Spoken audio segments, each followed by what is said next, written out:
¿Qué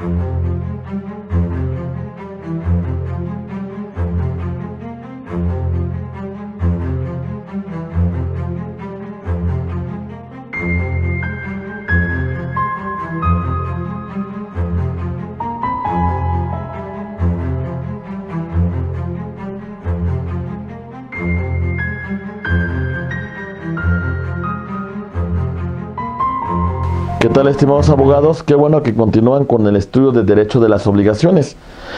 Ahora vamos a continuar con el tema de clasificación de las obligaciones. Ya hemos hecho alusión a muchos de los elementos que integran obligación, hemos hablado de sus fuentes, hemos hablado de las características de las obligaciones. Pero bueno, cuando hablamos de la clasificación, vamos a entender una clasificación de las obligaciones desde su aspecto natural y desde las obligaciones civiles. Cuando hablemos de las obligaciones naturales, vamos a señalar que ante el incumplimiento de la obligación, ante el incumplimiento de una prestación, no existe el procedimiento jurisdiccional para hacerlas efectivas, mientras que las obligaciones civiles sí. Las obligaciones civiles implica un tema de obligatoriedad, implica un tema de sujeción, implica un tema de procedibilidad. Ante su incumplimiento existen mecanismos adjetivos que van a hacer efectivo el derecho consignado en esa prestación, en esa obligación. Entonces, estas obligaciones civiles se van a clasificar de la siguiente manera: en relación a los sujetos. En relación a los sujetos vamos a dividirlo tanto en mancomunadas como en solidarias. Las mancomunadas se dividen en dos: mancomunadas activas, en donde hay varios acreedores, y mancomunadas pasivas, en donde hay varios deudores.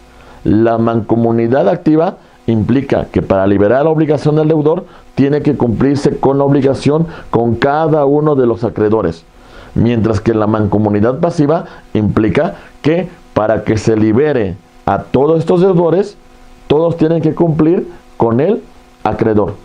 Si no, no podemos liberar en general la obligación. También tenemos una solidaridad, tanto activa como pasiva. Perdóneme. La solidaridad activa tiene una implicación muy importante. La solidaridad activa implica la existencia de varios acreedores, pero sin embargo, con que se cumpla con la obligación con uno de ellos, es suficiente para liberar al deudor de la obligación. Y en la solidaridad pasiva implica la existencia de varios deudores, pero con que se cumpla con la obligación, con que uno de ellos cumpla con la obligación, se libera a los de más deudores. Tenemos en este supuesto una cuestión muy importante. Una siguiente clasificación de las obligaciones civiles es en relación a su objeto, que puede ser divisible o indivisible. La divisible es de que en un momento determinado la obligación puede dividirse sin afectar la naturaleza de la prestación, mientras que la indivisible no es posible dividirla porque afectaríamos la naturaleza de la prestación.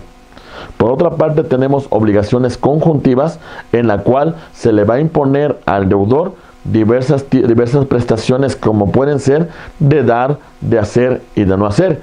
Y para liberarlo de la obligación, este deudor tiene que cumplir con todas estas prestaciones. Tenemos otro tipo de obligaciones, como son las alternativas. En esta circunstancia se le va a conferir diversas obligaciones al deudor, y con que cumpla con alguna de ellas lo liberamos de la obligación.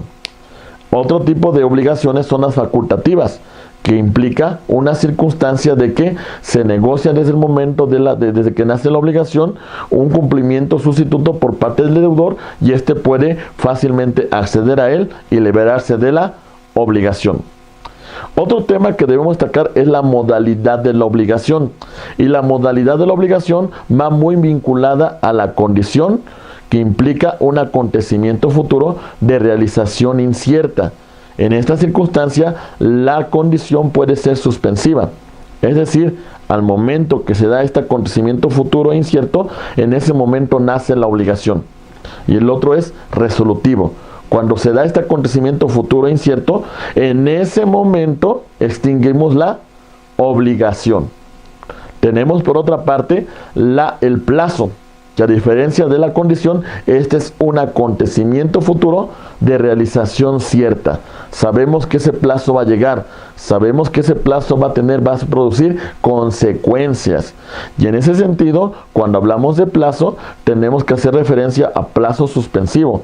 A partir que se dé ese momento, nace la obligación. Plazo resolutorio implica cuando se llegue a ese término, evidentemente se da por extinguida la obligación. Tenemos también un plazo convencional, el cual las partes fijaron dentro del contrato, y el plazo legal en lo que se estipula dentro de la norma jurídica. También tenemos un plazo judicial, que es el que establece el órgano jurisdiccional cuando sometemos la controversia ante su potestad, ante su jurisdicción. Y tenemos también un plazo de gracia en el supuesto que ya se haya dictado una sentencia y estemos en la fase de ejecución para solicitarle a la persona que resulta que la resolución del juez lo condena. Entonces el juez le va a dar un plazo de gracia para que éste cumpla con la obligación signada en ese juicio. Tenemos otro tema que es muy importante, que versa sobre la transmisión de las obligaciones. Y pues de alguna manera vamos a ver algunos temas importantes, como son la cesión de derechos, la cesión de deudas y la subrogación. La cesión de derechos tiene una implicación muy importante, porque lo que vamos a hacer en este supuesto es que el acreedor cede su derecho de crédito a favor de otra persona. Esa cesión puede ser a título oneroso o gratuito, y no requerimos el consentimiento del deudor, pero sí por lo menos notificarlo. La cesión de deudas implica lo contrario, implica la sustitución del deudor, implica que otra persona va a cumplir con esa obligación. Pero aquí sí es importante señalar que requerimos necesariamente el consentimiento del acreedor, toda vez que si la cesión de deudas a quien se realiza no tiene la solvencia económica, entonces podemos continuar con la cesión con el deudor anterior. También es importante hablar del tema de subrogación, que de alguna manera implica una circunstancia de sustitución del acreedor. Implica una circunstancia de que una persona cumple con la obligación del deudor, no para liberarlo de la obligación, sino lo que está haciendo es comprando esa cartera vencida para posteriormente hacer efectivo ese derecho de crédito. La subrogación puede ser legal cuando sí la marca el propio ordenamiento jurídico. Por ejemplo, los padres, quienes ejercen la patria potestad, pueden subrogar de las obligaciones a sus hijos. Asimismo, podemos señalar que el tutor puede subrogar sus obligaciones con su pupilo. Tenemos otra que es la convencional, que es la que nace dentro del propio ordenamiento jurídico, que es la que nace dentro de los supuestos de la autonomía de la voluntad de las partes. Tenemos otro supuesto que es la total, cuando la subrogación se hace sobre la totalidad de la prestación, sobre la totalidad de crédito, y la parcial, que se hace solamente sobre una parte de ese crédito. Estimados amigos, con eso vamos a terminar este video referente a la transmisión de las obligaciones, y en el próximo video analizaremos el tema de la extinción de las obligaciones. Muchas gracias por la atención brindada hacia esta parte del video. Como siempre, su amigo Héctor Martínez Sandoval queda a sus órdenes.